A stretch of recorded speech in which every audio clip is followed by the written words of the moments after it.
Zee 24 तास एक पाऊल पुढे।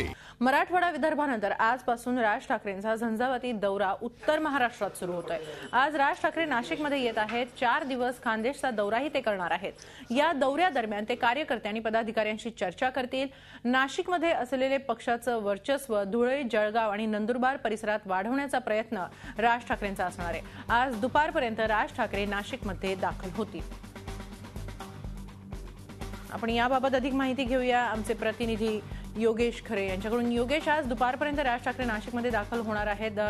मराठवाडा आणि विदर्भानंतर त्यांचा हा आता उत्तर महाराष्ट्राचा दौरा आहे।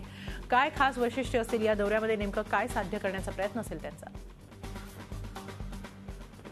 नाशिक जिल्ह्यातली घेतलेली मनसेने पकड ही आता पूर्ण उत्तर महाराष्ट्रामध्ये करण्याचा प्रयत्न त्यांचा आता या दौऱ्यामध्ये असणार आहे। खरं म्हणजे गेल्या 10 फेब्रुवारी पासून सुरू झालेला राज ठाकरे यांचा दौरा आता या 7 एप्रिलला या ठिकाणी याच उत्तर महाराष्ट्रामध्ये त्याचा समारोप होणार आहे। जळगावमध्ये ते जाहीर सभा घेऊन या दौऱ्याचा समारोप करणार आहेत। त्यामुळे एकूणच त्यांचं लक्ष येणाऱ्या विधानसभा आणि लोकसभा निवडणुका आहेत हे स्पष्ट होत आहे। आणि त्याचबरोबर नाशिक विभागामध्ये पूर्ण आपलं वर्चस्व कसं स्थापन करायचं, त्याचबरोबर नाशिकमध्ये जे काही निवडून आलेले आहेत, महापालिका ताब्यात आलेली आहे, प्रत्येक जी कामं झालेली नाहीत ती करून घ्यायची।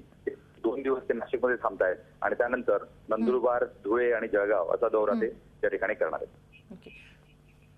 धन्यवाद योगेश, आपण दिलेल्या या माहितीबद्दल। राज ठाकरे आज दुपारपर्यंत नाशिकमध्ये दाखल होणार आहेत। 4 दिवसांचा त्यांचा खानदेश दौराही या दौऱ्यात असणार आहे।